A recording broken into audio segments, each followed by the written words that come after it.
If we could all take our seats. We'll have an invocation today by Pastor Felix Bermejo of Apostolic Assembly, and then the pledge by Supervisor Miller. Is the pastor not here? Okay, there he is. Okay.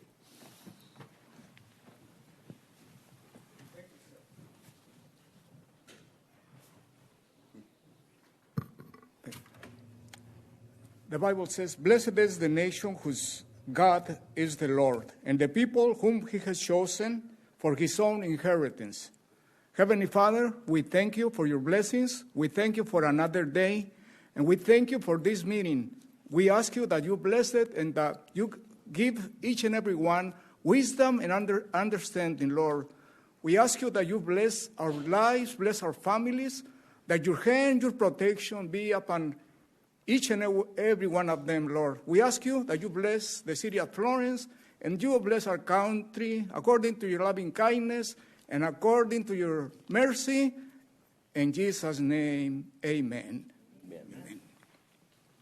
Join me in the Pledge Allegiance to the flag. I Pledge allegiance to the flag of the United States of America and to the republic for which it stands, one nation, under God, indivisible, with liberty and justice for all. We'll call the meeting to order. We're going to go out of the original agenda a little bit, and I'm going to ask for, on item number 4, if there could have a motion to go into executive session. So moved. Is there a second? Second. All in favor? Aye. Any opposed? And ayes, and we'll be in exec. Are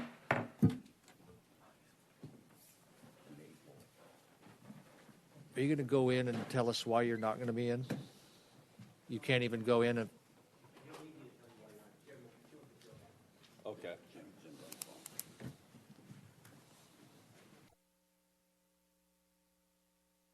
I'm going to let you start the discussion. Thank you. Somebody. Thank you. So this is an investigation that's been done into some county issues regarding some employees, and I think it's important that just like we've done with elections, what we will be discussing in item 5, Virginia Ross's limited term employment contract, and now this investigation, the board needs to continue to be open and transparent so as to dispel rumors and innuendo referencing conspiracy, collusion, corruption. This investigation, hopefully to be released today, is in response to media coverage from, I believe, July or August. All this was brought out. And allegations of improper deeds by a couple of supervisors on this panel and 2 employees. And they were brought out by Supervisor Kavanaugh. So at issue is whether or not to release the report that was done. And who compiled this report? It's IRI. It's the Which, for public to know, who did compile this report? I can answer that one, I believe. It was done under your outside counsel, Mr. Jim Jellison, and I believe he returned, I think that's the name of the firm, REI, or IRI. Yeah, it's an investigative service that they use. Beyond that, I do not know. Okay.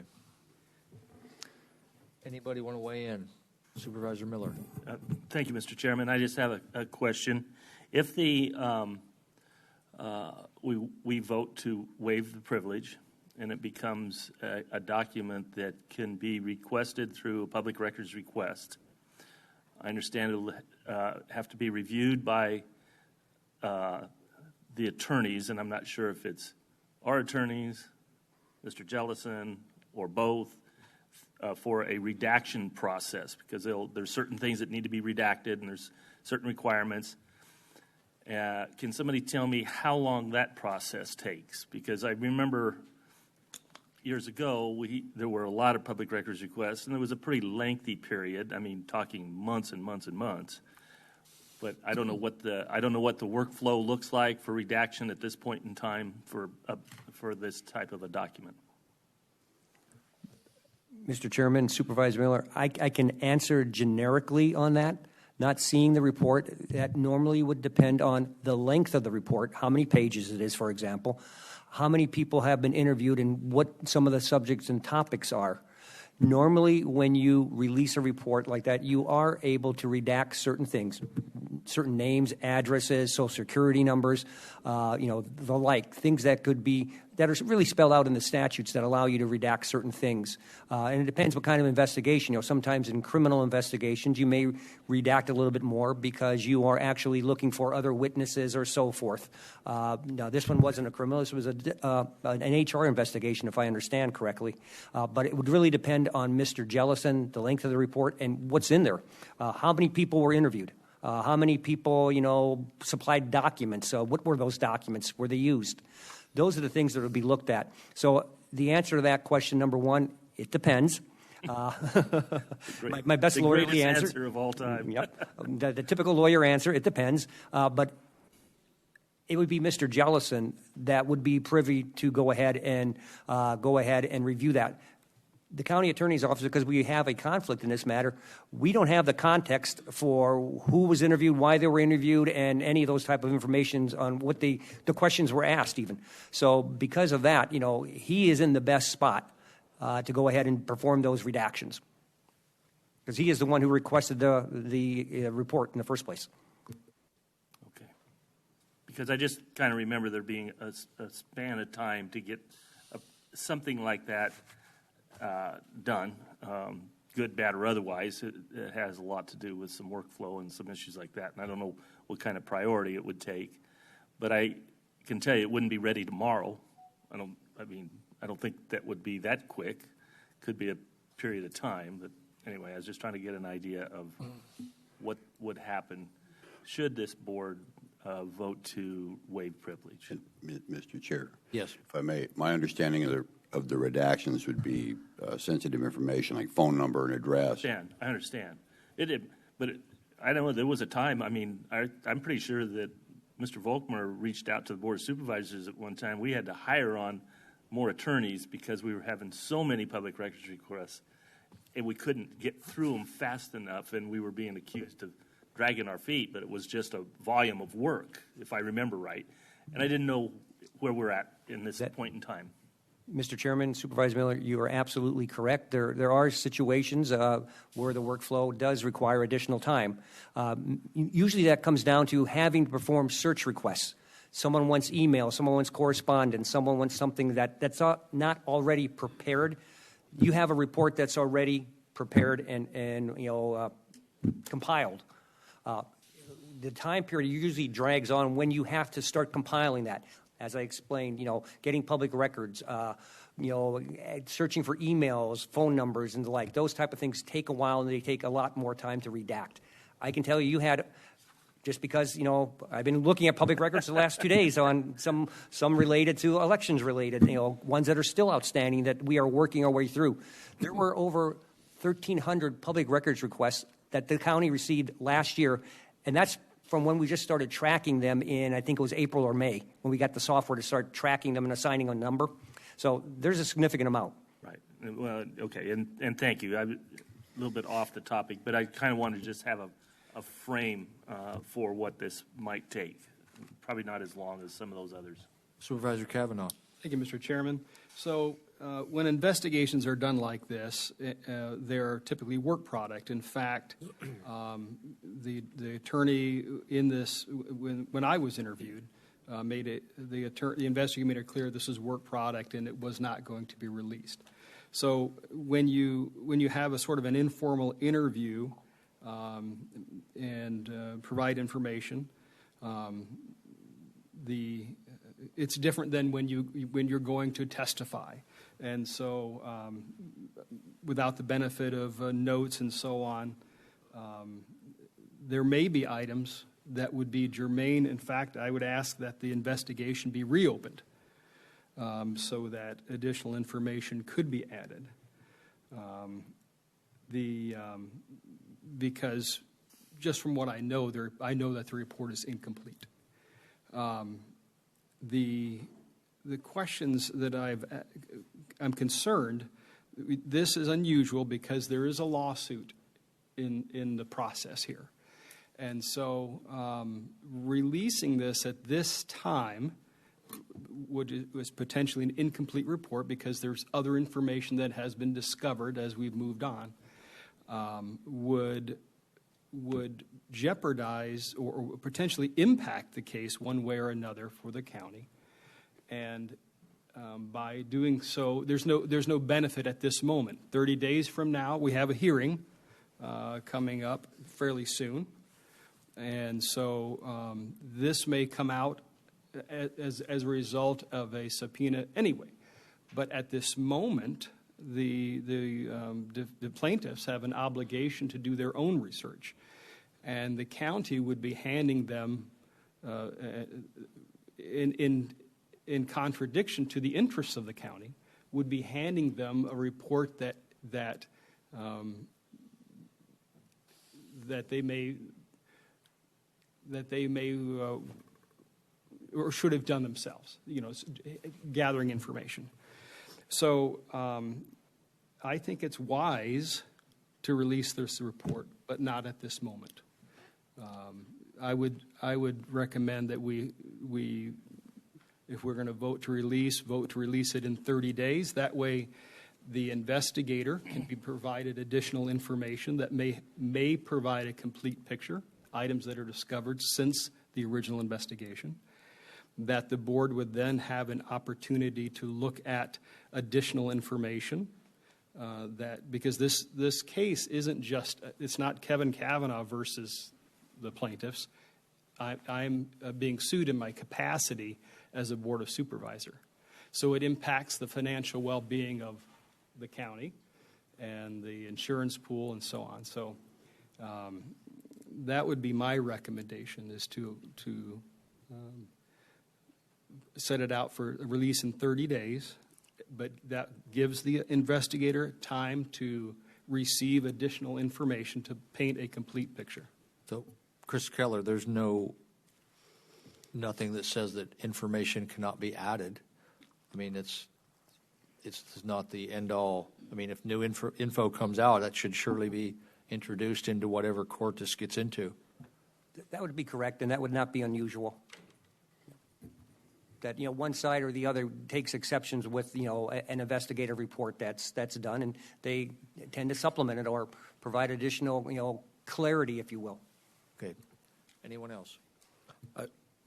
Yeah, just to weigh in on this, whenever Supervisor Kavanaugh, when you make a comment or you make a statement that there's other evidence or other information, we're not privy to that. We don't know that.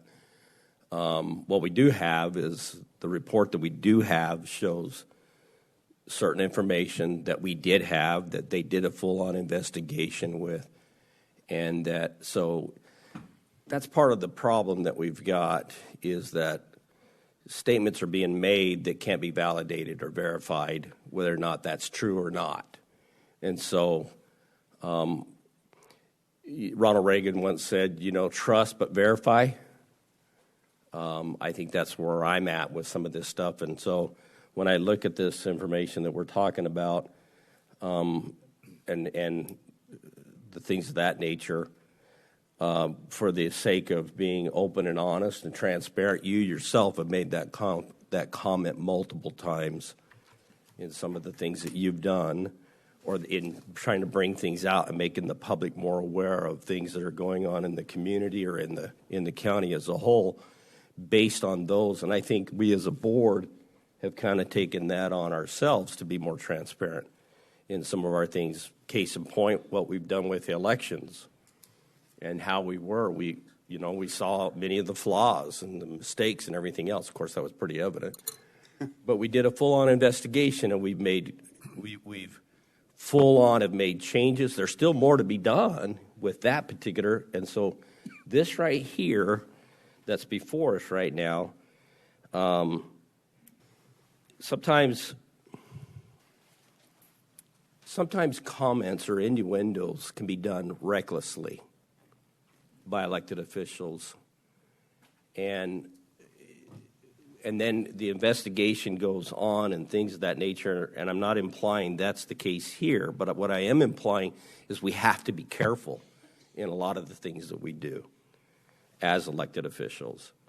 And so I get phone calls all the time about this information and where we at on this, and now that I've heard counsel saying that this stuff, if there is additional information that could come forward or will come forward, I think that stuff can be added to this specific report itself. So I think that's one of the things that I would say. Well, by giving the, may I, Chairman? Yes. By giving the, if there is additional work that the investigator needs to do,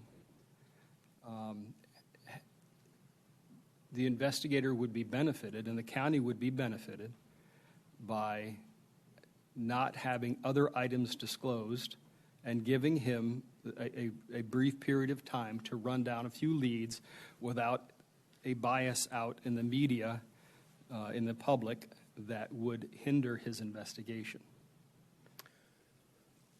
So this, had we saw this a couple days ago, on the agenda, and so having not had time to react to some of the things, and as you know, attorneys represent different parties, so there's some separations there, and so by having a short delay and allowing the investigator to do a little more work and do it in a way that's not influenced by a release of other information, I think it would benefit the county and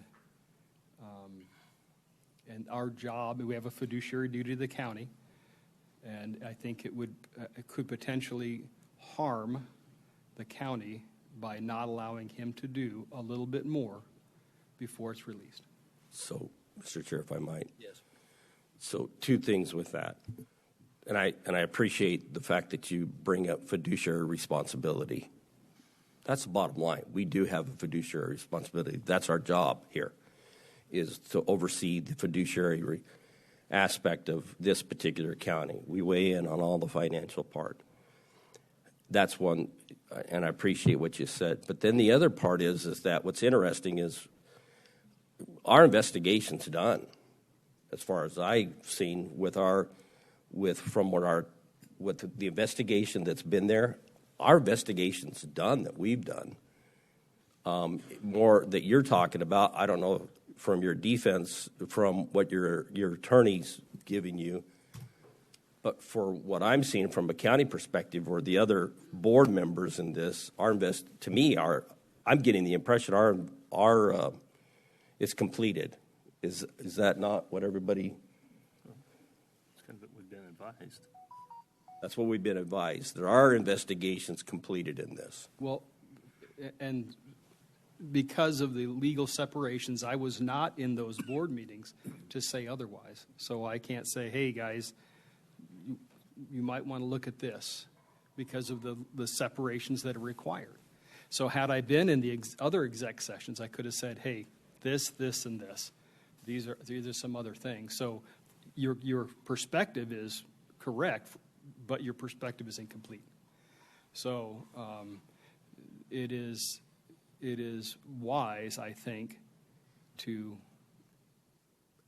and now that we can be in exec session together, I can provide perhaps additional details that may be germane to your thought processes, and maybe set this out a week and allow me to confer, because as you know, the conversations that the attorney that represents the county and me, those are confidential, but he may give advice and say, show this information or to the board or so on, and then in that same process, you may add information that is germane to the report, and your perspective may change entirely.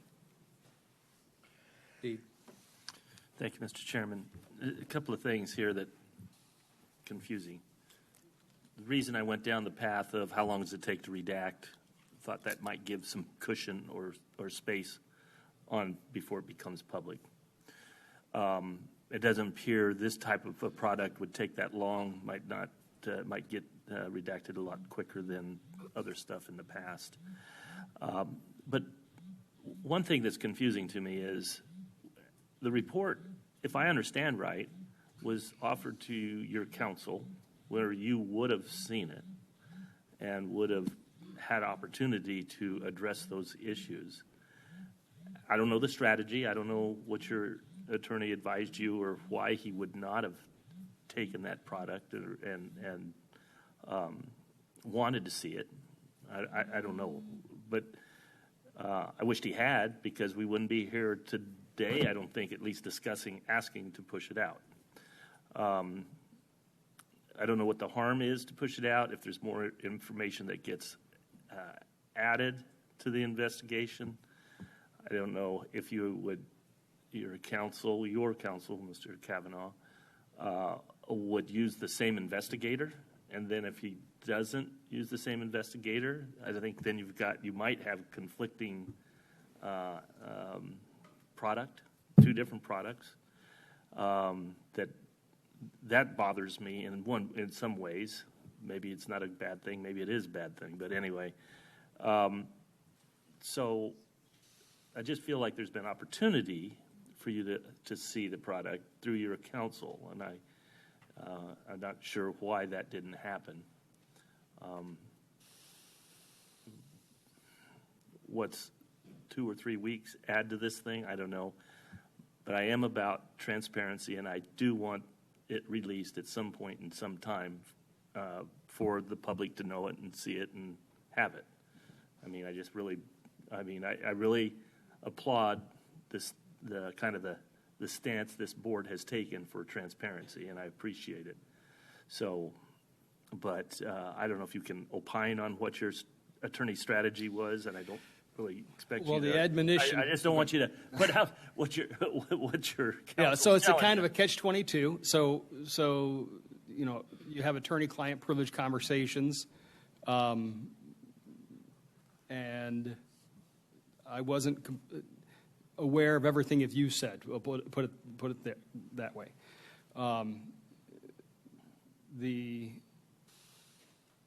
The attorney does not represent me only. It's the county, through me, as a Board of Supervisor member, that's being sued. So if there's some benefits legally to not seeing the report, I can't get into the mind or the law that he thinks about when making that decision, or if it is appropriate and what legal strategy that would be. Perhaps receiving more advice from him on it and getting additional information and bringing it to the board in another exec session next week, perhaps, if we have a meeting, would maybe clarify some of the questions you have. Would do like closing remarks before we take a vote. Real quickly, I mean, I see this as the report is complete, and to add more information is to look to change the story, and I don't think that's right. All these other pieces of information are going to come out, and so I think it's wise to go ahead and release it. Any closing? I've said nothing, so my take is none of us want to be dealing with this. We want to get on to the county's business, but we do need to be transparent. So I will call for a motion. Mr. Chairman, I would make a motion that the report is released after the 15th of February. Is there a second? I'll second that. All in favor? Aye.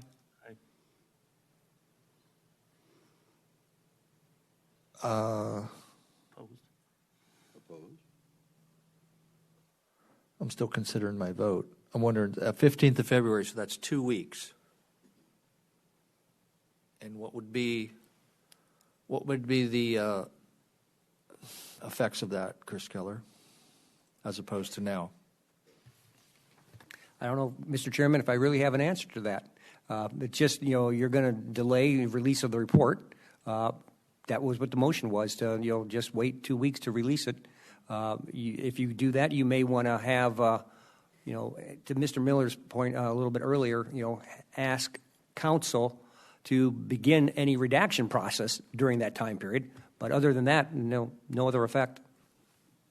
This being February 1st, that would be 2 weeks. And Mr. Chairman, there is a BOS meeting on the 15th. Been canceled. Oh, it's been canceled. No, not the 15th. 15th. Next week's been canceled. Next week's been canceled. Yeah. I'm sorry. Okay, so we're still open for yes votes. 2 weeks, redactions will be done. Don't have to wait another week. So I will be a yes as well. Any opposed? No. Natasha, did we have a 3-2? Yes, Chairman. In favor, we have Supervisor Kavanaugh, we have Supervisor Miller, and we have you, Chairman Surtee. Against, we have Vice Chairman McClure and Supervisor Goodman. So That motion does pass. So the results are it will be released in 14 days. Yes, Chairman. Okay, thank you. We'll go back to our regular meeting. We're at call to the public. And I have two. Noel Reck.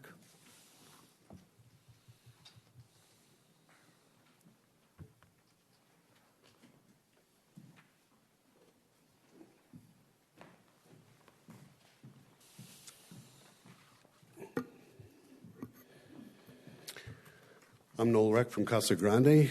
Thanks to Supervisor McClure for the community event yesterday in Arizona City. I'm impressed hearing about the numerous areas his district entails and the schedule of events he has planned for all. Supervisor Miller has something planned in the near future, and as a constituent of his district, I look forward to that event. Speaking of Supervisor Miller, congratulations for your inclusion in the Casa Grande Hall of Fame. Lastly, I thank Chris Keller and his staffer, Mr. Garlick, for their quick reply to a legal question I posed. More on that in a bit. Now for my concerns. I reiterate the need for the board to call on the Republican-led legislature to end the theater and craft bipartisan legislation that can avoid the veto of Governor Hobbs, a veto they can't override. Some legislation directs you to take actions on their behalf which are no longer prefaced with the word may, now replaced with the word shall. I ask you to notify them that you won't be a party to this and to get down to the serious issues that Arizona faces. Your voices carry the weight to get their attention. Next, there's been much discussion over the last few years about election integrity and the sacred individual vote. Today, I wish to point out the most egregious assault on the individual vote dating back to 1788. In voting for president, would you be surprised to know a voter in Wyoming has 3.5 times the voting power of a California voter and 3.25 times the power of an Arizona voter? Likewise, a voter in Vermont has 3.5 times the power of a voter in Florida and just under 3 times the power of an Arizona voter. How can this be? The archaic Electoral College. How can the Electoral College coexist in the Constitution with the 14th Amendment's Equal Protection Clause? I've come to better understand the answers with the help of Mr. Keller and Mr. Garlick previously mentioned. They provided me with court decisions from 1874 through 2003 that explain the incompatibility. Courts have held the Electoral College, being a part of the Constitution, can't be challenged in court, but can only be changed through the very difficult process outlined by the founders. The decisions noted that the individual vote is not inherent and it's not a right under the mandated compromise and procedure determined at that time. The alleged inequities, this variation, though faulty, must be the exception to the rule under the Constitution. There are ways to bring change to the system that seemed reasonable at the time. The founders couldn't foresee the disparities in today's population any more than they could foresee the type of weaponry protected by the Second Amendment plaguing the nation today. Proportional distribution as practiced by Nebraska and Maine is one possibility, and the National Popular Vote Interstate Compact is another. Both maintain the Electoral College, but implement a fairer application. It should be noted that each time the Electoral College has superseded the popular vote, it has been a fiasco. most notably the Hayes Tilden election of 1867, where competing slates of electors were put forward. Sound familiar? And a compromise was reached, giving Hayes the presidency in return for removing the troops from the South, effectively ending Reconstruction. We're going to start being more strict on the red light rule from here on out. Okay. A decision we still pay for today. Will Arizona enact something down the line to rectify this problem? It's certainly worth consideration. Thank you. Mary Rodriguez.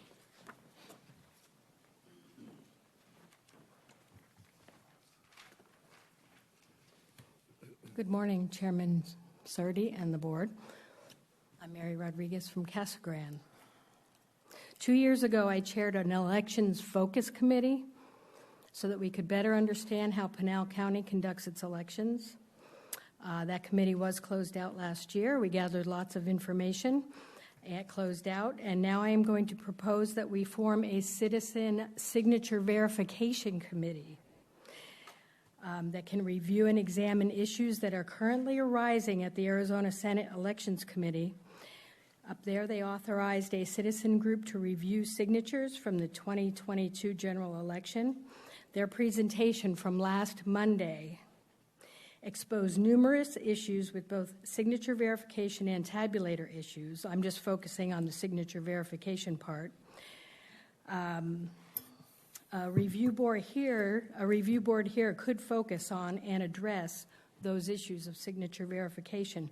Pinal County has demonstrated a very transparent and open method for observers here. It was very successful last go-around. But the presentation from last Monday has opened eyes as to where, how, and why signature rejections occur at very high rates as compared to total ballots voted.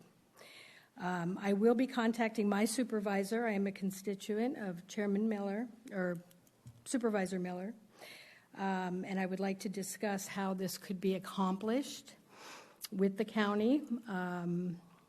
When a certified trainer in signature verification reveals that 20 to 25 seconds is needed to review, accept, or reject a signature, it instills no confidence when our observers here visually observe verifications occurring at least half that rate, if not less.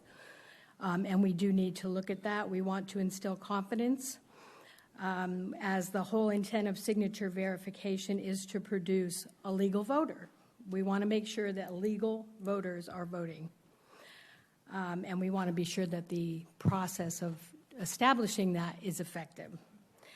That would be the mission of such a board as this. So I thank you for the time today, and that's it. Thank you. Brenda Hiscox. Mr. Chair, Yes. if I could give some direction to our staff in regards to comments. After all the, Okay. yes. Brenda Hiscox, I live in Coolidge. I gave my address to staff up here. I knew nothing about solar prior to 2021 until the solar company pushing utility scale solar knocked on my door. That started a deep dive into solar. The city of Coolidge had approved 8,000 acres of city land for industrial solar before the citizens found out about it, by nearly approving 1,600 more acres at the back door of citizens a few feet from their homes. Feet. We met our elected city leaders, sharing what we had learned with the city. The city heard us, listened to us. They learned that the citizens do not want utility solar anywhere near where people live, work, play, farm, have plans to develop their land, or have property investments. Our elected leaders listen to us. City leaders say enough. The people don't want any more. The city of Coolidge now knows. They gave away the farm and got nothing in return. Those are their words, not mine. I have one question for you, gentlemen. Just one. Did any of you watch the video to staff and the Planning and Zoning meeting discussing item number 17 from last week, where you opposed both staff and P&Z Commission 9-0 unanimous recommendation to deny the project? Did any of you watch that? As our elected officials, please hear us. The citizens of Coolidge, Florence, Randolph, and Eloy do not want one more acre of utility solar anywhere near people. People are angry. Citizens who elected you to represent us, not the solar companies, are angry. We do not want shiny new fire trucks in trade for our land.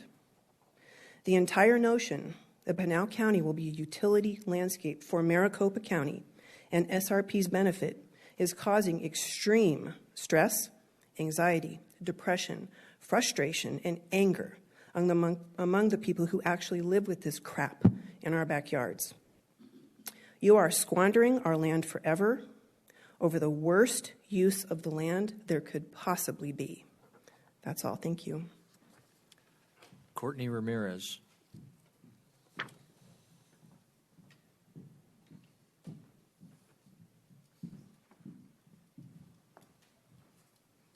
Good morning, Board. Courtney Ramirez from right here in Florence, and I also want to speak on behalf of the meeting last week and what happened. A lot of us felt we weren't heard, and it had nothing to do with telling the properties that they can't sell their land. It was a zoning issue.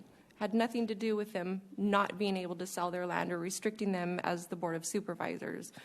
And you guys decided to do what you felt was in the county's best interest. But again, all that land for that solar is in the major boom area for the jobs for the people, and solar and green energy does not give jobs for the people. So I am so sad that you guys made that decision. And I want to ask, in the meantime, a couple of you claim that you didn't even know what the comprehensive plan consisted of. Have you guys looked at it since the last meeting? It's like 377 pages. I was a little concerned knowing that one of the stakeholders or people that had an input was Saddlebrook Democratic Party. Well, where was the Republican Party that kind of gave an input for the comprehensive plan? And if I'm misguided, I don't, educate me, send me an email later, but if Democrats only had a say in that, where was the Republican Party? I want to remind the public, election season is coming up in 2024, and I encourage all the people that have the best interest of Pinal County to run for these positions and really actually work on behalf of the people. We need change, and we do need transparency. I like to call it the truth, transparency. The people want absolute truth with what's happening in our county. And we're still not happy with what's happening with elections. You guys don't want to talk about it anymore at the meetings, but us people want a weekly update as to what is happening in the Pinal County Election Department. Is the new building going to fix the corruption in the election department and maybe what's happening up here at the board? I don't know. But ultimately, if there's crooked, corrupt people that are running in the background, nothing's ever going to work on behalf of the people. So people run for these elections. People that have the best interest of the people need to be up here on these panels. And I'm sad that many of you don't even reply to my emails. I know you guys are busy, but you guys like to ignore the public. But we are the people, and we do have a voice, and we will not shut up. We have to live here. And we want to know that we're being heard. And again, please offer a Zoom option for the people that cannot be here for the meetings, because we don't know if our emails and concerns are going to be transferred to you guys for consideration. Thank you. Would anyone else like to speak? Okay, it looks like no. So Supervisor Goodman, you wanted to give direction? Yes, thank you. Just that one of the speakers that was here, she had some suggestions and things, the first call to the public, that in regards to verification of signatures, if we could get her to meet with our county recorder and staff to kind of, I did like some of the suggestions and things that she was talking about. We may be doing some of that now, or revamping some of those things. So anyway, that's what I'd like to do. Thank you. And the last speaker just left, but I want to remind everybody that in the first work session in March, there will be 2 elections items that we will be discussing. So moving on to County Manager's report. Thank you, Mr. Chairman. Just wanted to give you a couple of updates. One, I'm currently sitting on the Arizona City County Management Association, and we did have a conference last week, Friday. I was fortunate to have the president of the Arizona Commerce Authority and one of the leading economists in our state, Jim Rounds. And I think Natasha's maybe got just a screenshot of a tweet that the president put out of us over there. No, I guess it's small, you can't see it, but she was appreciative. Obviously, we've made a lot of improvements in economic development, in advanced manufacturing for our county. So at these conferences, it's all of the cities and towns in the state, all of the counties, and we do network and share best practices. So we got to have a session that was well attended and well received. So wanted to mention that.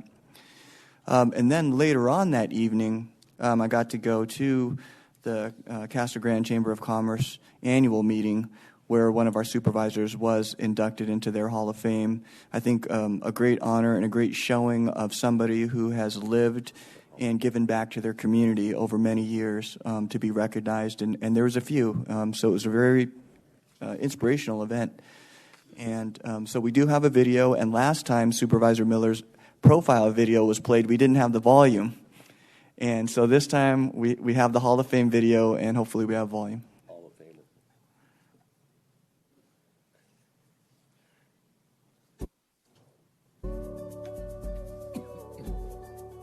I moved here. My dad was building houses out at Western Manor, and so it was an opportunity to make more money down here than there was up in the valley where I'd grown up in Tempe. So I moved. I came down here, and I left behind the comfort level of friends and family, but I saw a future down here, and I thought that it'd be a great place to start out my life.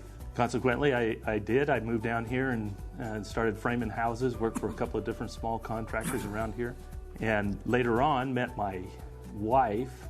It's been a great place to live and raise a family.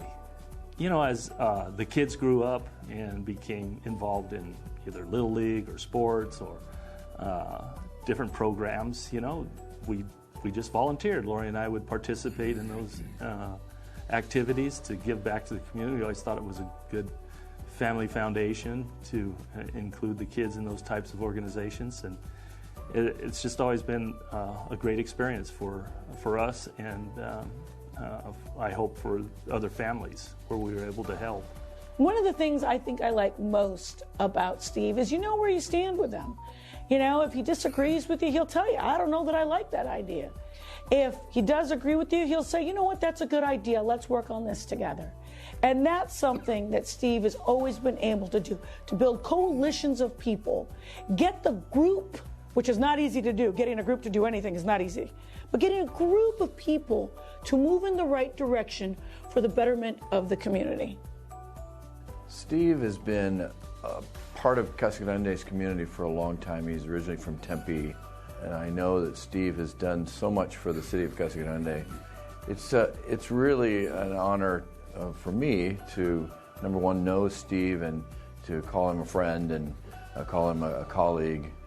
He's been super active, as I said earlier, in the community. As the county supervisor for our district, really has been amazing in terms of his term at the county. He deserves the Hall of Fame award from the Casa Grande Chamber of Commerce. Well, I've had the honor to know Steve as part of City Council, and I served with Steve on City Council for several years. And now as his role as a county supervisor, he always makes sure that he looks out for resources for the communities that he is responsible for. And that's one of the things about when we served on City Council. He was always able to meet with individuals, hear their concerns, and then direct staff to make sure that their concerns were heard. And the other thing he did was he would always follow up to ensure that those concerns were heard and what action was taken.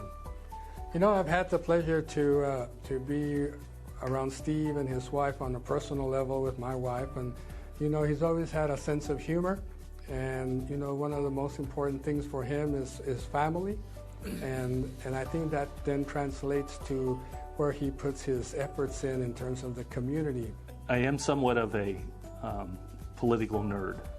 I have the posters from the 1964 presidential election, Barry Goldwater against LBJ. So I was in the 6th grade, 12 years old, and I sat in the summer and I watched both conventions from start to finish.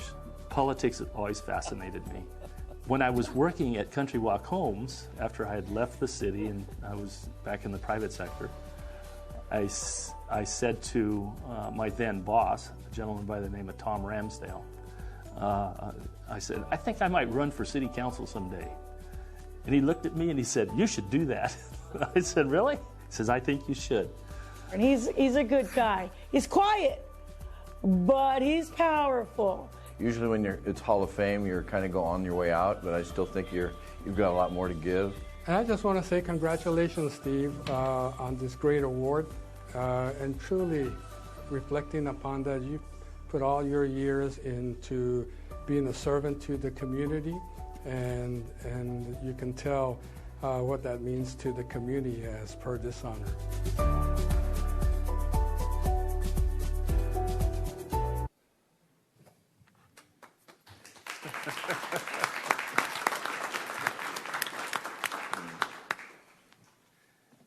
I believe Mr. Miller wants to say a few words. Well, I'll say a few words. I'll kind of paraphrase what I'd said when I received the award. A couple of key points.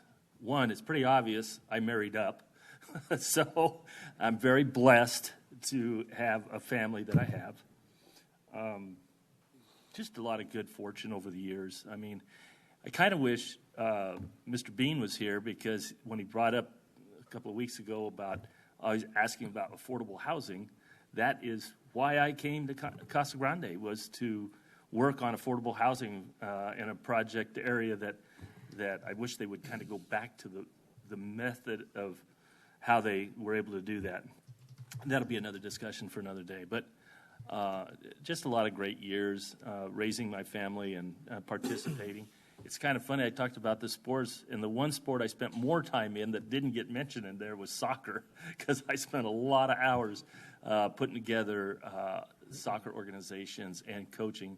I hold I'm always proud of this, the first all-girls soccer team in Casa Grande. So I thought that was pretty, a lot of fun. It was interesting, and I still scratch my head about some of those days. But anyway, it was a lot of fun.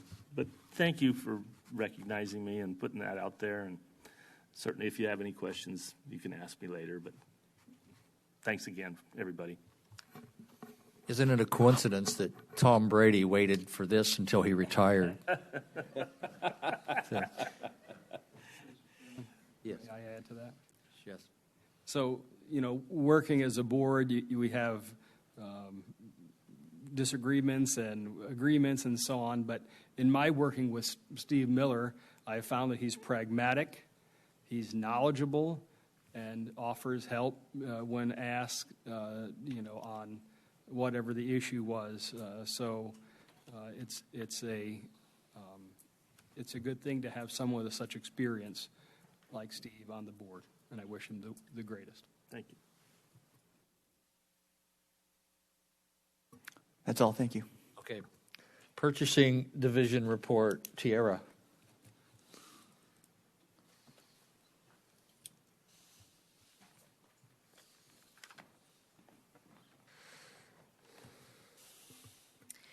Good morning, Mr. Chairman, Vice Chairman, and members of the board.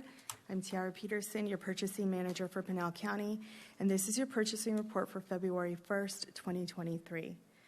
First, the board is requested to approve the following contract award, ROQ 233524 for CMAR for new elections and early voting building. We recommend FCI Constructors, Inc. be awarded a contract commencing upon notice to proceed with an optional extension period through the project completion. This contract will be used by the Facilities Department. Next, the board is requested to approve the following contract amendments, ROQ 204926 for on-call engineering services.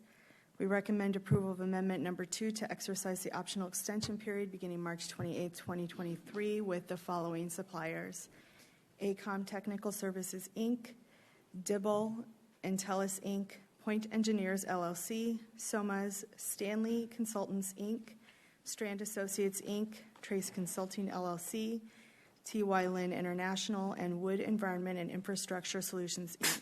Oh, man. Bless you. This contract is used by the Public Works Department. ROQ 205026 for on-call geotechnical engineering services.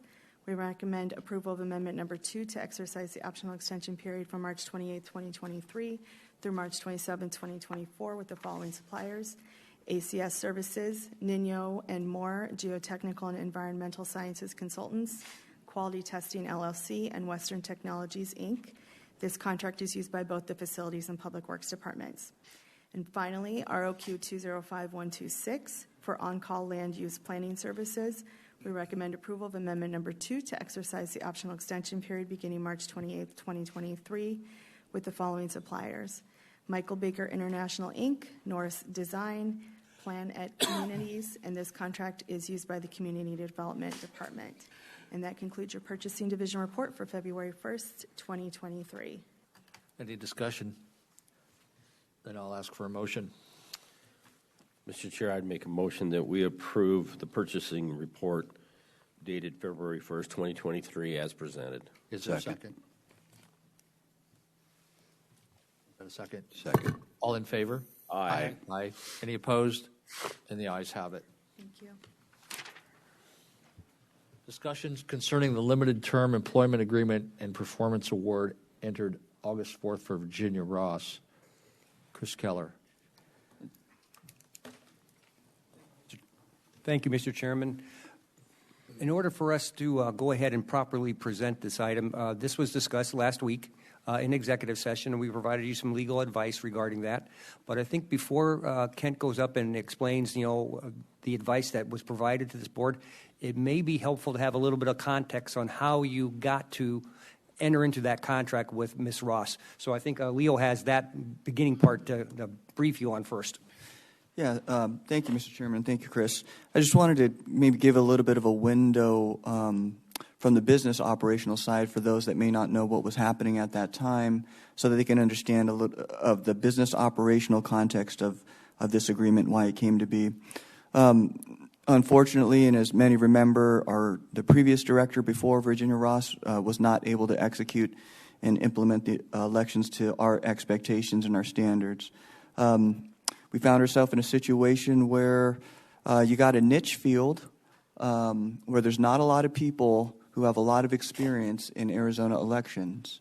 And you also had situations where others were leaving the profession because of the climate and experiences that were happening to them. So we did look throughout the state, and we did talk to the industry both for who's out there that would be interested in taking this lead, and also with consultants, who out there could help us to make sure that we could do the best job we could. And there really wasn't people out there that were interested either in taking the lead, consultants to help and assist, but not to take the lead. And as many of you know, consultants can be pretty pricey. I think the lowest one we would have been able to get was probably $200 an hour, and that's at the low end. There were many that were higher than that.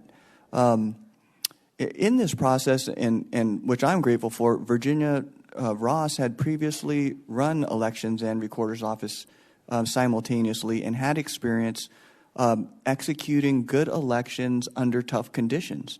One of those situations in the past was where our elections facility over on Main Street burned down, and we had literally a few months to get all the new equipment, get everything ready and set, and run that election.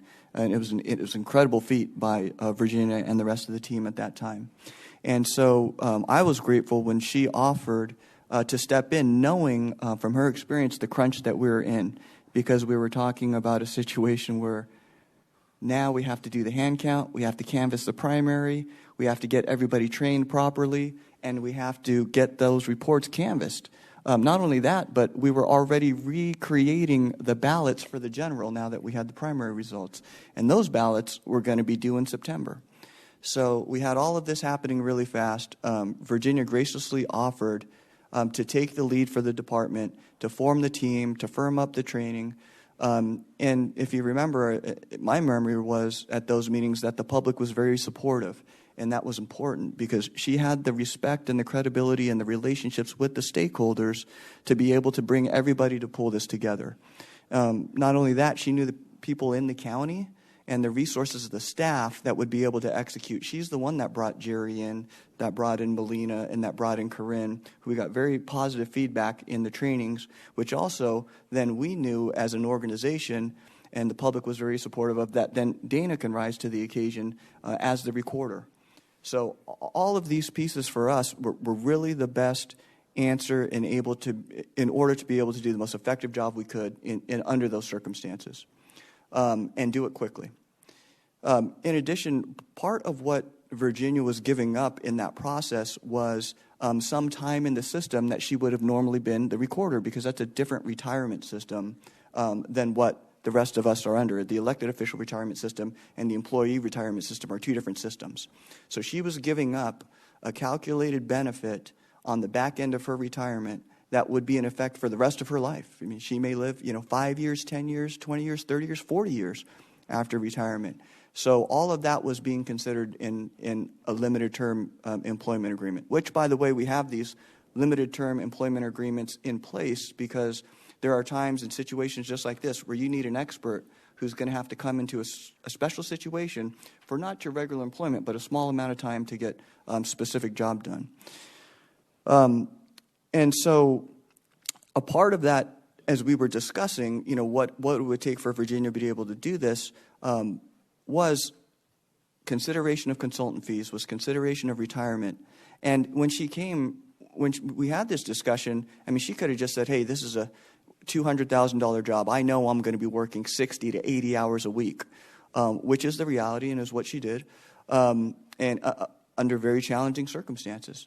She did choose to say, hey, I'll take off $25,000 of this, make that less, and let's put this in here to show that there are expectations in this and that things that went wrong in the previous election, we don't want to happen again. So we'll put those items in there, like working with the cities and towns to make sure that coordination is happening, making sure the training is high quality, making sure the canvas and the reports all get to where they're supposed to be, and make sure that the ballots have the correct information in the correct quantities at the correct precincts so that there's not an issue with ballot shortages. So I thought that was fair, and I thought that those were good expectations and good things to put in there. She's the one that offered that, and I do substantially think it wasn't perfect. We did learn some things, and I think mainly really around the machinery and the software setup and how we work together with the vendors and IT and our staff to make sure that everybody understands how to use those correctly under very fast and intense timeframes, because that's where the variance that we found really occurred. So I'm thankful that we did learn those things, but at the same time, I think Virginia did substantially do her job, and I think she did substantially fulfill this contract, and I'm grateful that she did.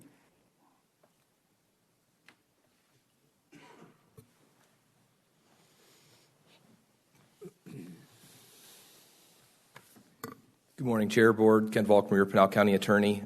I'm going to take a cue from Supervisor Surdy, and I'm going to not bury the lead. The real question before us is whether the county can recoup or claw back the $25,000 performance fee that was paid to Virginia. The short answer is no. There is a potential legal avenue that we could pursue. The likelihood of being successful is minuscule at best, and we would likely expend more resources litigating that issue than we would recoup even in the event that we won. And in the event that we lost, we would essentially be paying out most likely even further finances. I'm going to explain the legal kind of rationale behind it real quick, but the bottom line is it would not be the legal recommendation of myself or my team, given all the research we've done to pursue this. It's just, this isn't protecting Virginia. This is throwing good money after bad because our likelihood of winning is so small. Leo kind of addressed it. He said this was a limited term employment agreement. It is a very specialized agreement. It's very short. We're saying, this is what we want you to do, X, Y, and Z. If you do X, Y, and Z, you get paid. That $25,000 was if you do it, and it was 6 very specific things, and I'm going to read those to you. And accurate and properly formatted ballots delivered to correct precincts in sufficient quantities. She did that. Number 2, polling locations, open on time, properly equipped, poll workers properly trained, consistent and accurate messaging provided to voters. So if you break all those down, open on time, there was no issues. If you remember the first time, there were polls that were not opened on time. Properly equipped, there wasn't an allegation that there weren't backup ballots, there weren't people there. Poll workers properly trained is the only potential claim that we could have. The issue that we have, though, is we've also heard from just a multitude of people that were trained saying, I can't believe how much better this training was. It was so much more thorough. It was so much better than it's ever been before. We also never quantified what that properly trained is, which would make litigating that very, very difficult. Consistent, accurate messaging provided to voters. There was no allegation that there was voters were being told 2 or 3 different times. If you think about the Maricopa County election, there was some question about whether they should go here, where they should go. I believe gubernatorial candidate Lake, that was one of her great complaints, is you confused voters because you told them to go here because this poll wasn't working. We had none of those allegations or concerns in our community. The third prong was a successful LNA test. We passed the LNA test. We passed it before the election, after the election, and then before the recount. All reports submitted per statutes. Again, there was no fault there. Results canvassed by the board. Obviously, this board canvassed. And finally, coordination with city and town clerks. That was, again, a complaint the first time. The city clerk said, hey, we would have known some of these issues if you had just spoke with us. Ms. Ross and her team reached out. So when we're looking at whether we can claw back this money, what you'd have to find is that that one of those 6 was not complied, or at least substantially complied with. And again, our analysis is that argument's really not there. The other complicating factor, and the reason it really makes it difficult to go after this, is the $25,000 was deemed to be I want to just get the words correct, a non-discretionary compensation and a wage earned. Once that wage is determined to be earned and it's paid, it's considered a voluntary payment, and it falls under the voluntary payment doctrine, which basically says you can't get it back. You guys thought it was valid at the time, and there's a whole bunch of legal jargon. If you want the real nitty-gritty, I'm happy to bring Clarice McCormick up. She's sort of our subject matter expert on this issue, and she can answer questions in specific, but that's just sort of the big picture version of where it's at. Now, ultimately, this board can direct us to do as they see fit, and I'm your counsel. I'll do as this board directs, but that is our analysis of the situation, and I'm happy to answer any questions. Are there any questions? Mr. Kavanaugh. Thank you, Mr. Chairman. Just to be clear, I think I heard something that was inaccurate. Ms. Ross, early in the year, she had already planned to leave in December. That was before even the primary. That was your understanding. That's my understanding.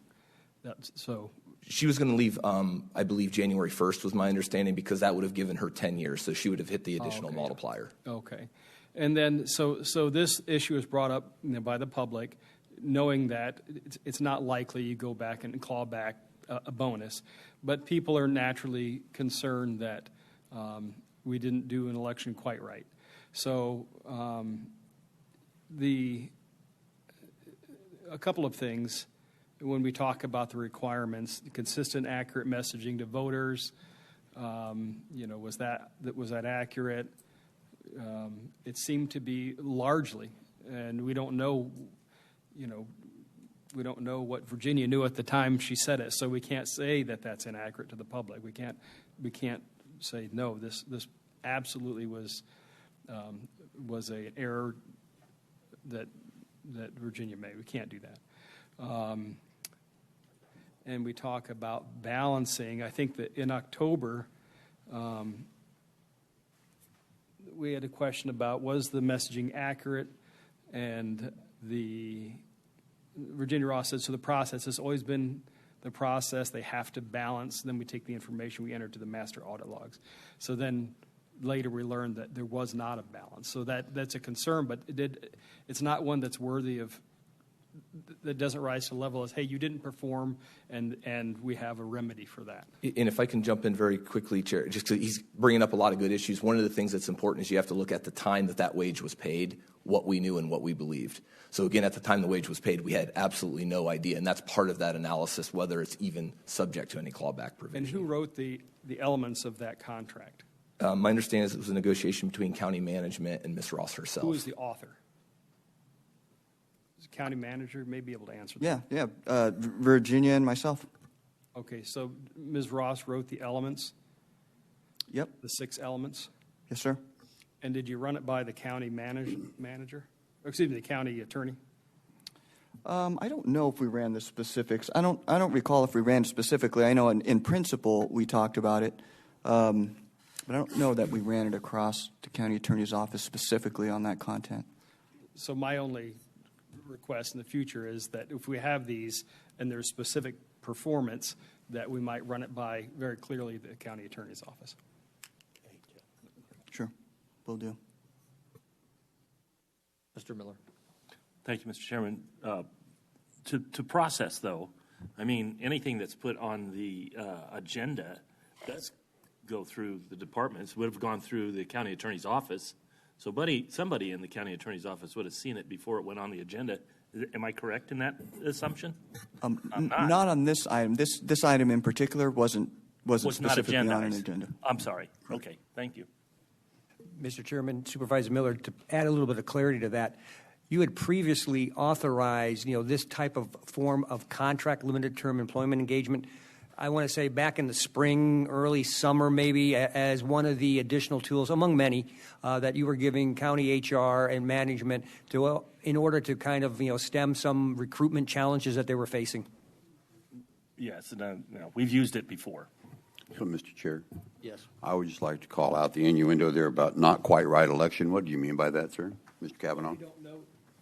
So we talk about a not quite right. We don't know what was known, if the count was accurate when it came out of the machine. There's, Ms. Roll has explained to us that when the USB or the data was taken out of the machine, hot off the press, time, if I recall her statement correctly, it said that she said that the opportunity was not taken to correct errors or correct the audit. I know Mrs. Roll's here, but it was stated in the Board of Supervisor meeting. So, was I there? No, Ms. Roll was, and she'd be able to. And we had if I may, we had a meeting about this. Mr. Volkmer gave us a timeline of when things were known. So I just consider that to be more innuendo and conspiracy theory that you promote. No, I reject your assertion. We're talking about a contract and what was known during the course of the employment, and if the provisions of the contract were met. So that's the context here. There's no conspiracy. I had questions, but you were so thorough that you answered them. So. Thank you. Anyone else? Yes. Just to make sure I weigh in on this is that remembering that we did extend those privileges or those powers to our county attorney, our county manager, to be able to negotiate those things. And so I really would like to emphasize that. We gave you the powers to be able to do that. And you exercised that ability. You were in a negotiation with somebody that was felt that was qualified enough to take and help correct a lot of the issues and problems that were in place. Bottom line, and according to the agreement that was made with her, and all the time frame that's been presented, we're done. That's the way I'm looking at it. Thank you. Okay. One more thing. Yes. Thank you, Mr. Chairman. Just to quote, so when Virginia said, so that process has always been the process they have to balance. Then we take all the information and we enter it into the master audit logs, which we will be working on to balance before we prepare the canvas. So it's my understanding, because some of those imbalances were captured in the recount because of the close races. And then Jerry Roll said one factor underlying this disparity is that the canvass was filed prior to taking an adequate opportunity to investigate any possible anomalies we could discern from the polling place returns. So it's not a conspiracy, it's statements. And so clearly there were errors made in the process. We're talking about the contract. No, we didn't know about any errors at the time the contract was completed. So there's no cause to go after the $25,000. Okay, we're going to end that one. And Mr. Volkmer, you can stay at the podium because we're going to get a report on the board of the Criminal Justice Coordinating Committee. Much happier conversation. This is a much more pleasant conversation. Chair, members of the board, Ken Volkmer, Pinal County Attorney. Almost a decade ago now, in 2015, Pinal County created the Criminal Justice Coordinating Committee. And that committee is made up of all of the sort of players and the heads of offices in the criminal justice system. It includes our presiding judge. It includes the chair. It includes county management, myself, the sheriff, probation, public defense. We have JPs in there, the clerk of courts there. I'm sure I'm missing some of the entities that are there, but essentially what happens is quarterly we sit down and we have conversations about what's actually happening in the criminal justice system. Where are there inefficiencies that we can actually streamline things? And I know, Chair, you attended actually your first CJCC meeting as chair just a couple weeks ago, and my impression from it was you were sort of impressed at some of the things we were discussing, some of the efficiencies we came up with, and you thought it would be important that the public be made aware of it. Because I don't want to say we do it in cloak and dagger, but I mean we do it at the courthouse. It's not a public. There's not a publicity. There's nothing. It's just professionals sitting down, going to business, doing their work. But there's been a lot of really good wins, and you've asked me to share some of those wins with the public. Right, and I was concerned because they were discussing possibly spending a lot of money in the future. So that's why I wanted to get it out there. Absolutely. So the Criminal Justice Coordinating Committee, I'm going to read, it's very short. It's a partnership between the county and state criminal justice agencies and departments to address issues and needs arising within the justice system in Pinal County. So it is just for us. We don't care what Maricopa's doing. We don't care what Mojave or anybody else. It's just us. We have a number of subcommittees. For example, the Jury Trial Improvement Subcommittee. We're doing that specifically to make sure that we're not wasting the time of jurors.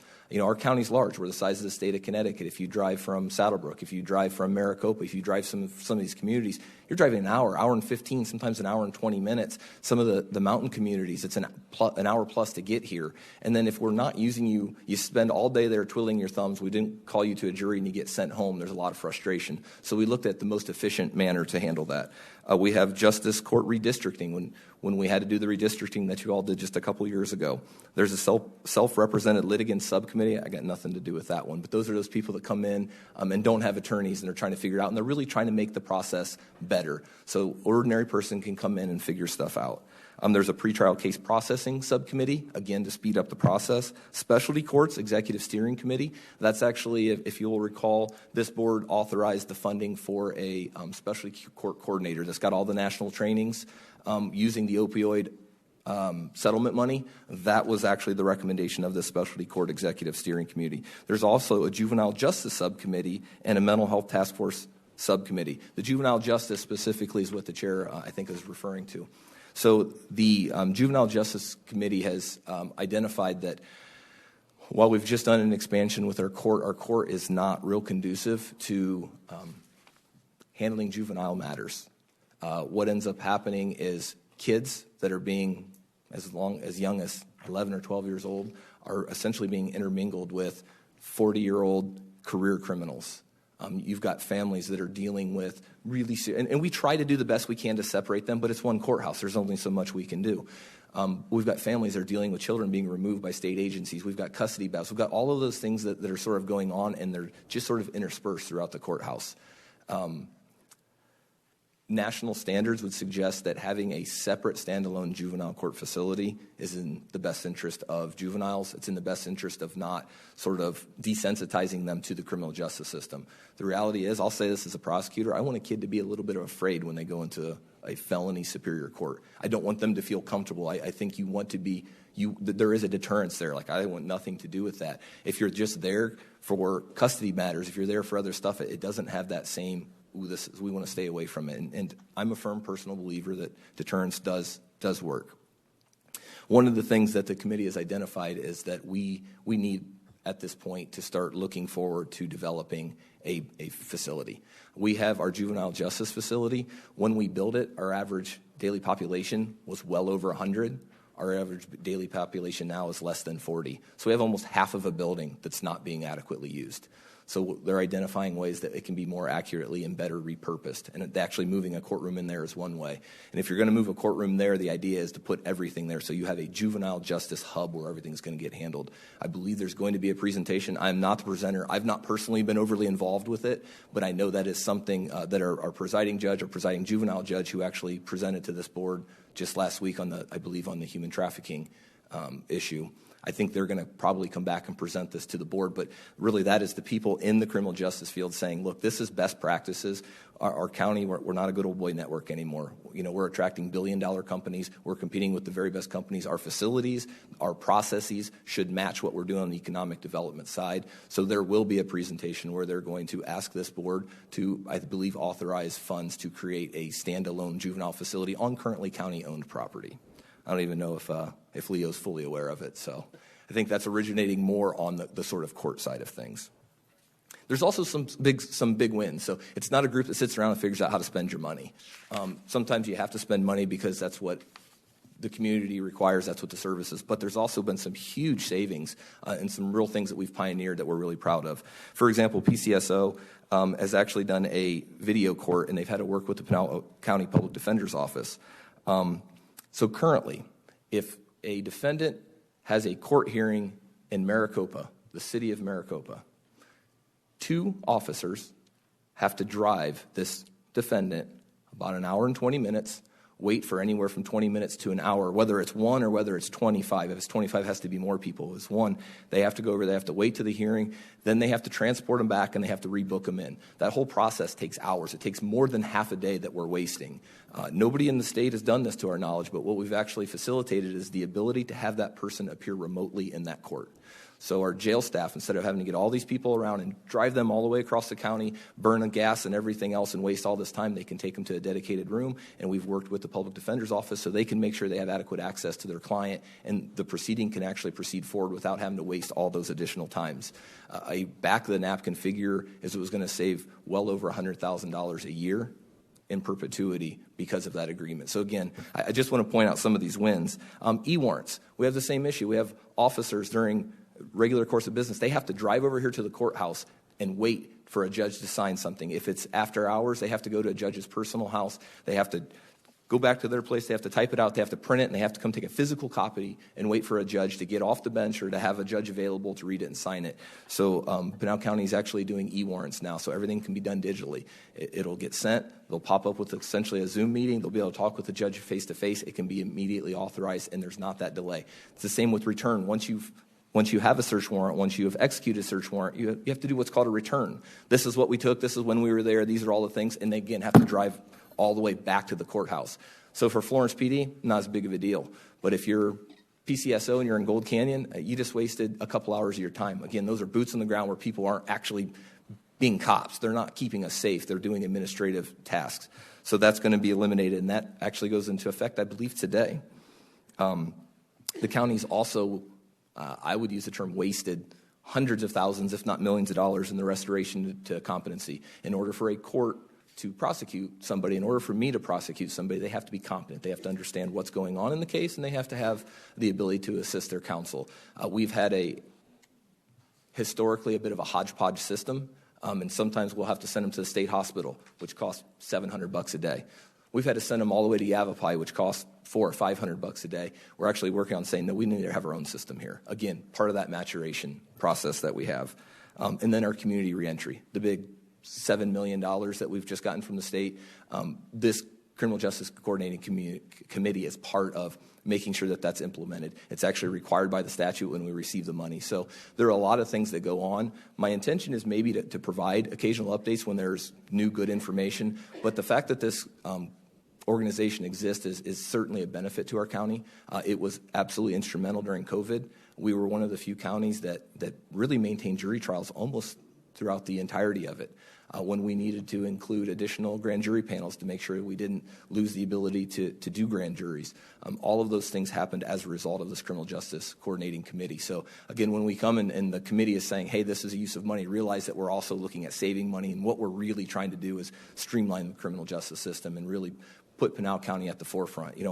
If you happen to be at our new clerk of court Rebecca Padilla swearing in, she was very proud, as she should be, that our clerk of courts was just named a model court by our Supreme Court. That's what we're trying to do with our entire criminal justice system. We want to be the model. So instead of people going to Yavapai or going somewhere else, they come to Pinal County to see how we're doing things and what the best way to do stuff is. And this criminal justice coordinating committee is vital to that aim. And I'm happy to answer any questions. Are there any questions? I'm getting a lot of blank looks, so. Yes, Mr. Miller. Thank you, Mr. Chairman. Just real quick, and I don't want to get too far off, but I know that we've never utilized our juvenile facility at kind of where we ought to, but at one point we were housing juveniles from other counties. Are we still doing that? Yeah, Chair. If I may, and I don't want to get too far out of there, but yes, we are trying to. So that 30 or so, that 30 or so includes more than half of those are not ours. So we act as a regional hub for, I believe it's 6 counties right now. I don't have them in front of me, but I think it's Navajo, Apache, Gila, I think Graham, Greenlee, and Pinal are all housed in our facility. But even with that, we're still, our county only has less than a dozen, maybe 15 at any given time, and a little bit more than that from those counties combined. So when it was built, there was an emphasis in the judicial system that detain juveniles. Bring them in, get them off the street so they can't make bad decisions. That was 20 years ago. There's been a sort of change in that mindset saying, look, again, you're desensitizing them. If you put them in the facility, because the facility is not punitive in nature. I mean, it's reward-based. If you do this, you get to play games. If you do this, you can play video. You can watch movies. So we want to encourage positive behavior. Well, what happens, you get desensitized to it, and then suddenly there's not much punishment. So they really only want to detain kids when their well-being is endangered or the community is endangered by them. So we went from, hey, detain them for anything to really only detain them if they absolutely have to be, which resulted in about an 80%, almost 90% decrease in the number of people. Yeah, I think they've done a great job of, when they bring them in, really evaluating where this child is and the family and what have you. And I served on that committee for a short period of time, and I thought they did a lot of good work there. So thank you. Mr. Chairman, can I just add a piece of history to that? And I'm just so grateful and so to see this happen over all these years, because if you remember, and Mr. Miller, I'm sure you do remember, when we first started this, it was because we had studies done because our average daily population went from less than 500 to over 700. And you're talking about $7-8 million a year that we were spending. So we were getting together to try to figure out, why is that happening? How can we streamline? How can we coordinate, work together?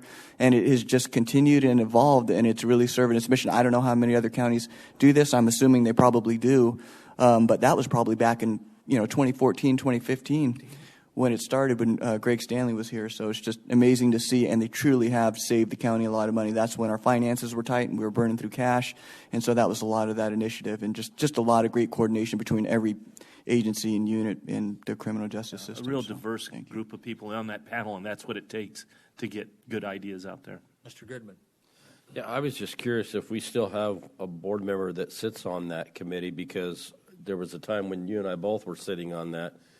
Is that currently? Do we have somebody? You do. Okay, good. We technically have 2 right now. So the chair always has a position, and then Supervisor McClure, vice chair, has expressed concern in the reentry program.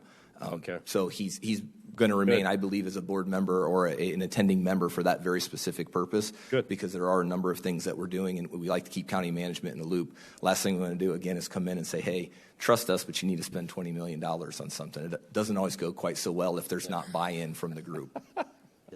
Okay. So this group meets quarterly, so we'll expect you again in about April? Absolutely. Okay. Thank you, Chair. Discussion regarding the federal legislative session bills, budgets. It's not state and federal. Yeah. Thank you, Mr. Chairman. Let's see here. Natasha was going to put something up on the screen for us. Kind of give you an idea of what we did last Friday. It was there for a second. Anyway, this is a real short rundown of how we review these legislative acts.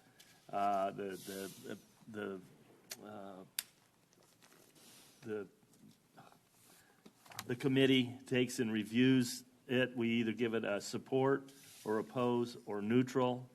I do want to bring attention to, where is it?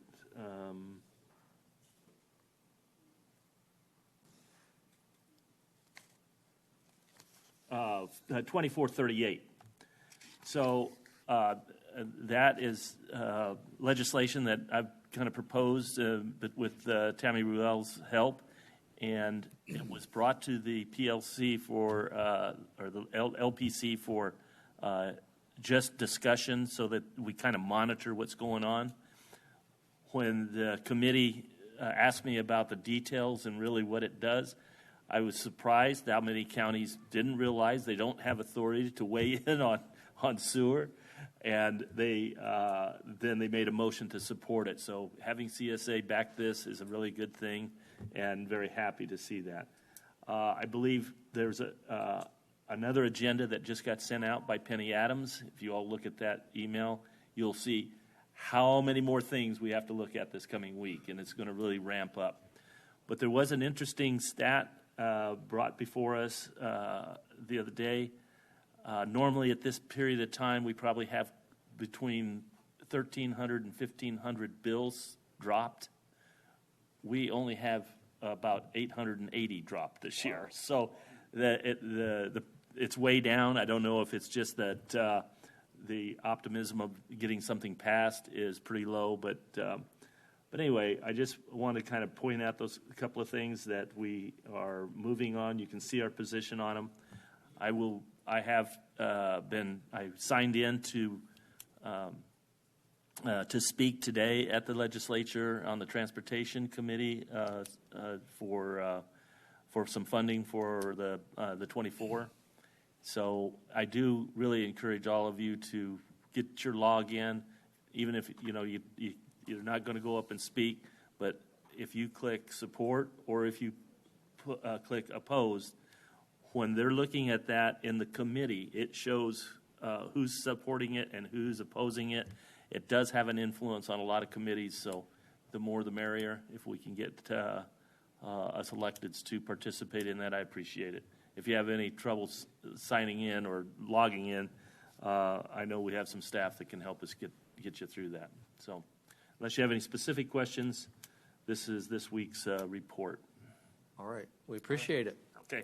Thank you. Consent agenda. Can we have a motion on the consent agenda unless anybody wants to pull anything, which James Smith is going to pull item C? Anyone else? Then I'll ask for a motion.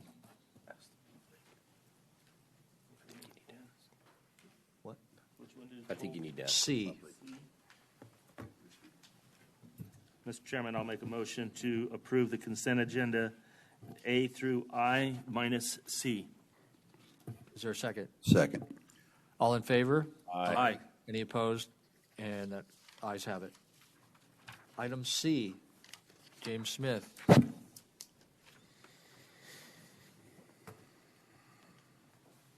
AKA Smitty. Chairman and board, we're pleased to come before you today and talk a little bit about this item. I'm sure you all remember Procter & Gamble making a major announcement in November. They're going to invest $500 million on a $2 million facility in Coolidge, creating over 500 jobs. Outstanding announcement for the area. We're very pleased with that. But I'm really pleased to say that Procter & Gamble has really hit the ground running. They already have a team on the ground here. They're involved in the community, building partnerships. They've already reached out with CAVIT, with CAC, with ASU. They're trying to create programs to make sure that they can support their workforce, but they also have want to get involved with our community, and they've offered to serve on the Workforce Development Board. So as you see, we're recommending that Eric Kraft, their Human Resources Director, be appointed to the Pinal County Workforce Development Board. So that's the item before you here. Okay, any discussion or questions? Then I'll ask for a motion. Mr. Chair, I make a motion that we approve item number C as presented. Is there a second? Second. All in favor? Aye. Any opposed? And that carries. And now we got to do some other meetings. We're going to convene the regular meeting, go into the Flood Control Board. And any discussion on anything? If not, I'll ask for a motion on the consent agenda. Mr. Chair, I'll make a motion to approve the consent items A and B on the Pinal County Flood Control District meeting. I'll second. All in favor? Aye. Any opposed? Okay, that carries. We will go into the, suspend that, go into Library Board.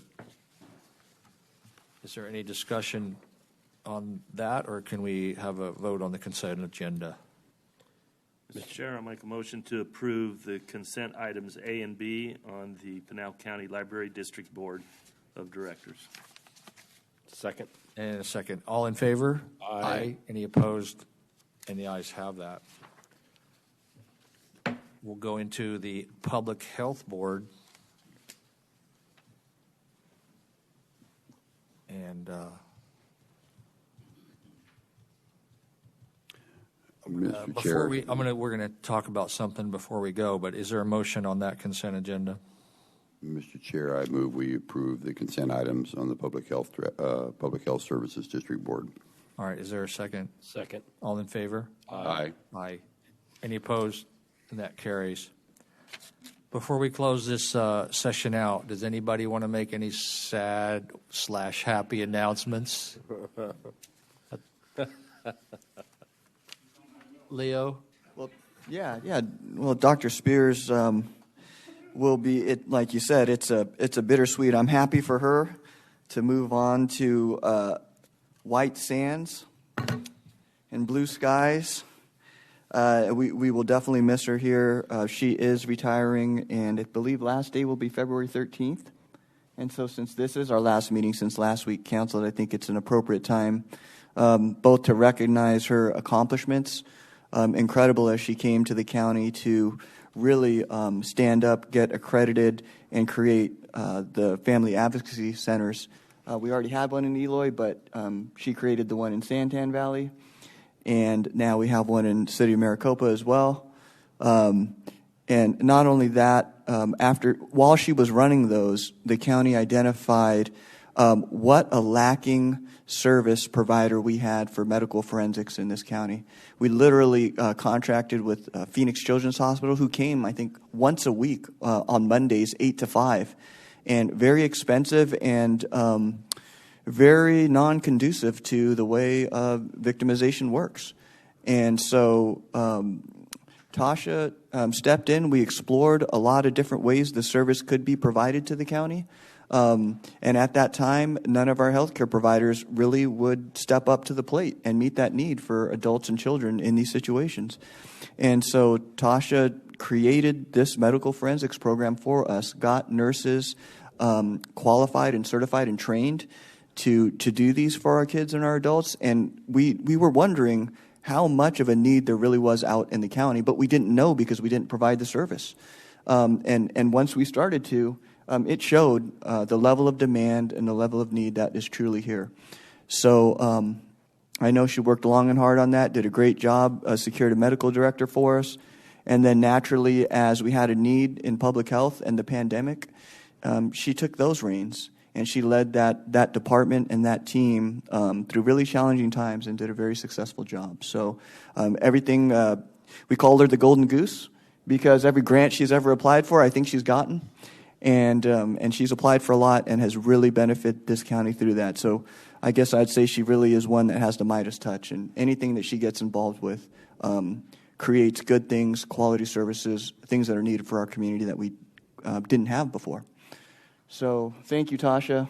And if you want to come up, and yeah, that'd be great. While she's walking up, I'd say a lot of it happened before I was seated on the board, but I think Pinal County navigated the COVID nonsense way better than a lot of the other counties, and we were noticed for that too. Yeah, thank you. Chairman and Vice Chair, Board, Tasha Spears, Public Health. First, I just wanted to say it's been a privilege to live and to work in Pinal County. This county has been home to our family, which really has conformed to our family's values, which are faith, family, and community service.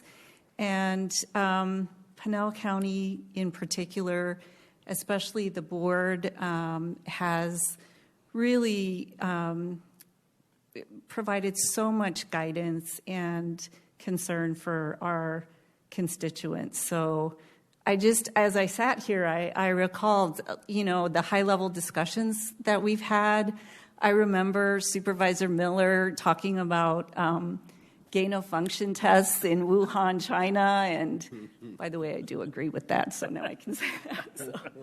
And of course, Supervisor Goodman and the retail leakage and how that affects people's health, and school curricula and food drives, and Chairman Surdy and your concerns. If we accept state money, does that obligate us to really comply with some of the deliverables? And Vice Chair McClure, all of the concern you had for constituents with the Eloy power outage and the food spoilage, and Supervisor Kavanaugh early on with our call center. So I really, truly appreciate that conversation and commitment to quality. So thank you so much. And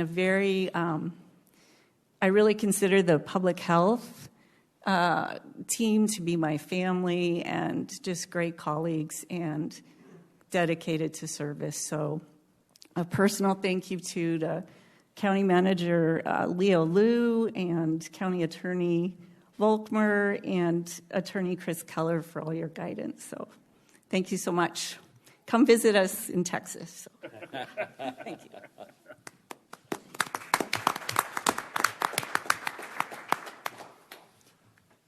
Okay, we will close that board and go back to our regular board meeting. Discussion, approval, disapproval for accepting 5,000 sandbags, 100 pallets for the monsoon season or whenever. Fort building. Don't turn them down. Yeah. Good afternoon, Chairman Surdy and members of the board. My name is Ray Garcia. I'm the superintendent over Public Works, the maintenance branch. For the record, I gave out a handout of our sandbag process that we provide for the citizens of Pinal County.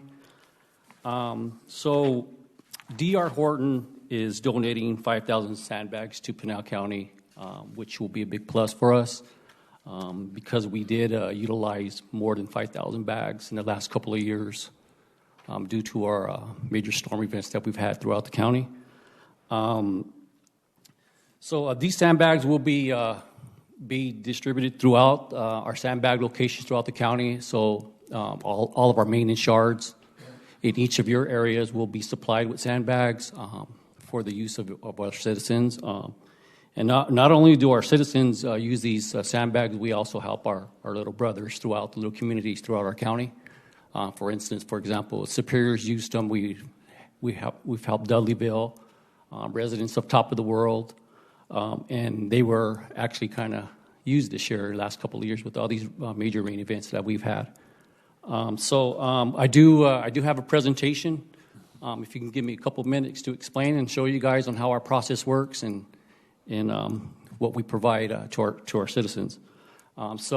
Here we have all of our information on the locations, our contact information for the public. This information is on our website for Public Works. And it is a service that is 24-hour service for all our residents. So after hours, you contact the Sheriff's Department, and then they activate our on-call personnel, and we're there to provide a service for sandbags to our public. All our sandbag locations within our yard are clearly marked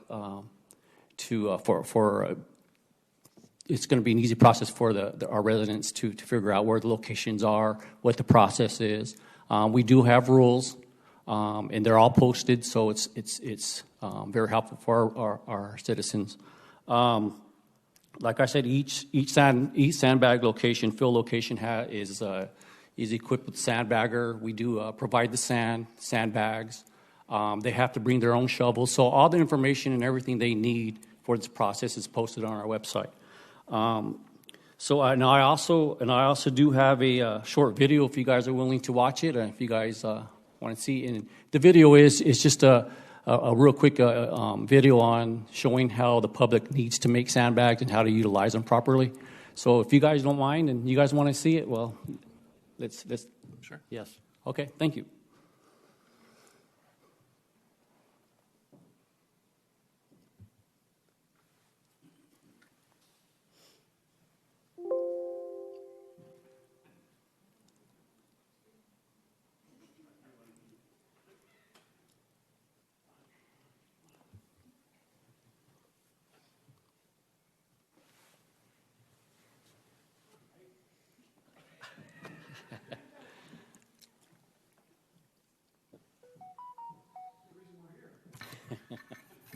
Supposed to be dancing right now. I know.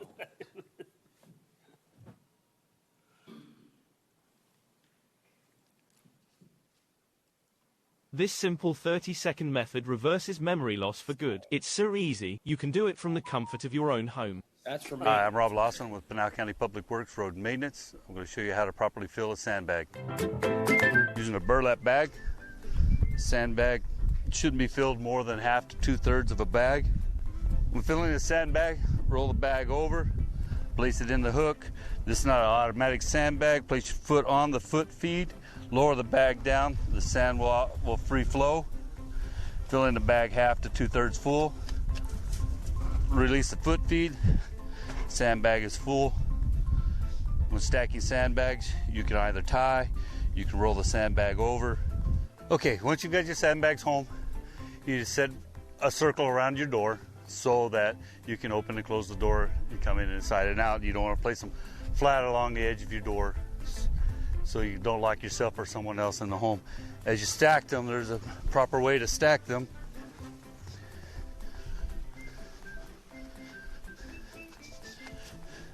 On your ends, you want the mouth of the bag to be away from the door.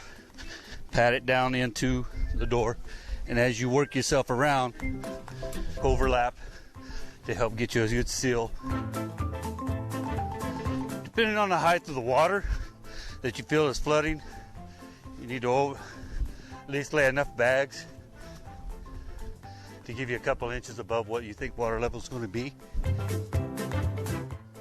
Again, packing the sand to help you get a seal, so that as the rains and the floods come, you're still able to exit your door to be able to escape in case flooding is too much, or you just need to see where you're at.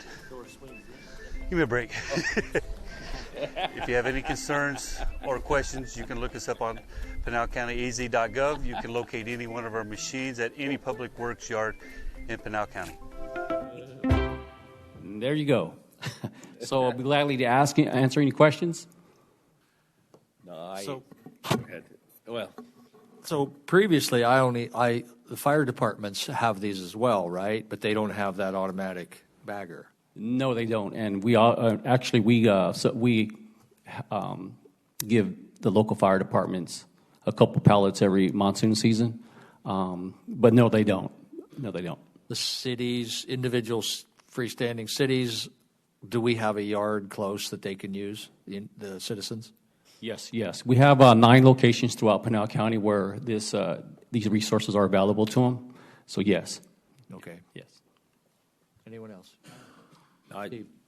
Just real quick, do we pre-bag any bags at all for anybody? I mean, there's certain folks that, grandma might not be able to. So we kind of react on the pre-warning, and we do have our workers make a good amount of sandbags that are available at that time of an emergency.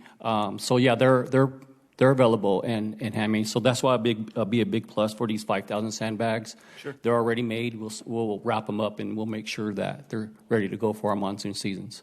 Perfect. Thank you. Mm-hmm. You're welcome. Thank you. I would just like to make sure that each of us as board members, we get this information out, especially whenever it's raining, that we push this information along with like our sheriff's department and things of that nature. That was a good video. It looked like me out there. Yes. Actually. Well, he sounded like me. Let me put it, or actually, I'd have probably been worse. Huffing and puffing? But yeah. Anyway, But I think that would be helpful, more information out to our public, so I just want to make sure that we're all doing that. Sure, will do. Anyone else? Used to be a negative term to be a sandbagger, right? We don't employ any sandbaggers around here. Okay, thank you. Thank you, guys. Can we have a motion on this item? Mr. Chair, I'd like to make a motion that we approve item number 12 as presented and send a shout out to D.R. Horton as well. Is there a second? Second that. All in favor? Aye. Any opposed? And the ayes have it. Thank you. Public hearing on resolution number 020123-RD-22-062, an abandonment or extinguishment. Celeste. Good afternoon, Chairman Surdy, members of the Board of Supervisors. Celeste Garza, Public Works Department. This first item, item number 13, is an abandonment of an easement along LaBarge Road. This is located east of the Prospector Road alignment in the mining camp area in Section 12. The Brooks family living at parcel 28B would like this abandoned.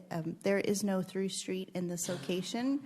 The property owners to the north and south have access off of LaBarge to the north or Revis to the south.